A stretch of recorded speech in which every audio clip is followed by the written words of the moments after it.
Здравствуйте! В эфире обзор чрезвычайных происшествий, в студии Юрий Осипов. Житель Нерюнгринского района стал жертвой дистанционных мошенников. Пострадавший владелец одного из продуктовых магазинов. Ему позвонил неизвестный, который представился сотрудником технической поддержки банка. Он сказал, что они настраивают терминалы для беспроцентного приема платежей за оплату сотовой связи. Для этого владельцу магазина, в котором расположены два банкомата, необходимо произвести с ними некоторые действия. Потерпевший ответил, что сейчас находится в другом месте. Тогда мужчина попросил дать ему номер продавца, который в данный момент находится в магазине. Заявитель сообщил звонившему номер продавца, затем позвонил и предупредил свою сотрудницу. Злоумышленник позвонил продавщице и сказал, что необходимо взять наличные деньги и подойти к банкомату сначала к одному, а затем ко второму, чтобы выполнить определенные операции. В итоге она перевела на различные номера сотовых телефонов всю выручку за 2 дня, которая находилась в магазине – 125 тысяч рублей. На следующий день хозяин магазина позвонил в банк, чтобы выяснить, что с его деньгами, на что ему ответили, что это были мошенники, и предложили обратиться в полицию. Тогда он попытался дозвониться на номер, с которого ему звонили, но телефон был недоступен. Сотрудники патрульно-постовой службы в Якутске по горячим следам задержали подозреваемого в грабеже. Полицейские приехали на вызов. Местная жительница сообщила, что неизвестный похитил рюкзак с планшетом у ее сына. Подозреваемого задержали возле одного из ломбардов города. Им оказался безработный 25-летний ранее судимый за наркопреступление местный житель. Похищенное было изъято. В ходе проверки полицейские установили причастность задержанного к совершению аналогичного преступления, которое было совершено накануне. В первом случае потерпевшей стала 11-летняя девочка. В подъезде одного из домов он украл у нее телефон. Сумма ущерба составила около 11 тысяч рублей.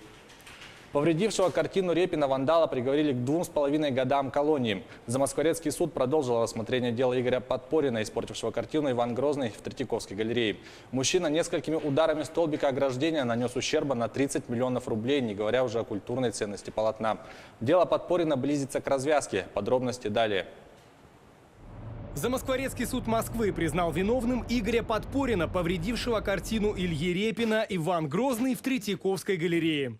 Суд приговорил признать Подпорина Игоря Николаевича виновным в совершении преступления, предусмотренного частью 2 статьи 243 Уголовного кодекса Российской Федерации, и назначить ему наказание в виде лишения свободы сроком на 2 года 6 месяцев с отбыванием наказания в исправительной колонии общего режима. Напомним, 37-летний Игорь Подпорин 25 мая 2018 года разбил антибликовое стекло картины «Иван Грозный и сын его Иван» металлическим столбиком ограждения. Как рассказал сам Подпорин, он приехал в музей ради этой конкретной картины. Ну а перед тем, как прикоснулся к прекрасному, выпил водки в буфете Третьяковки. Озвученная в приговоре стоимость картины составляет не менее 1 400 000 рублей. Тем временем эксперты оценивают ущерб от действий Подпорина в 30 миллионов рублей.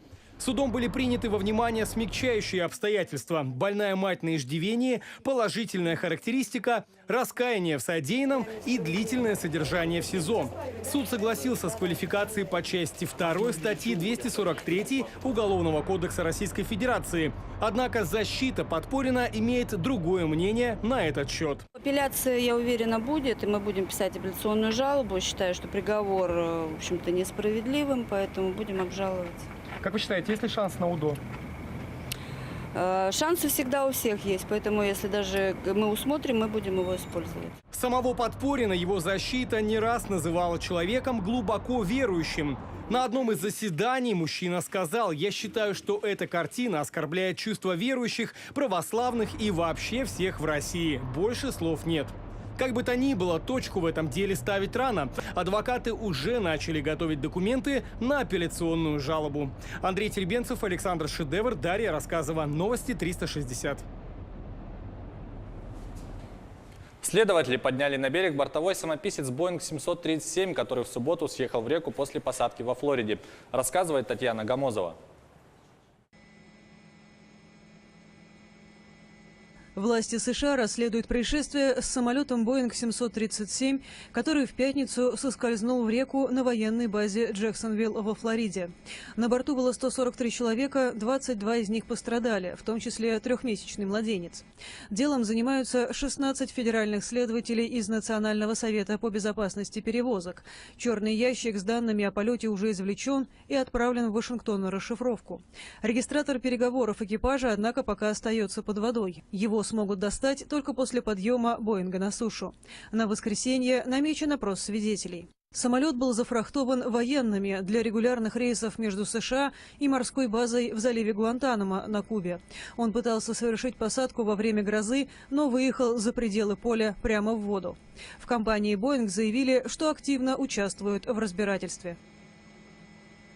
Это была рубрика «Чрезвычайные происшествия». Берегите себя.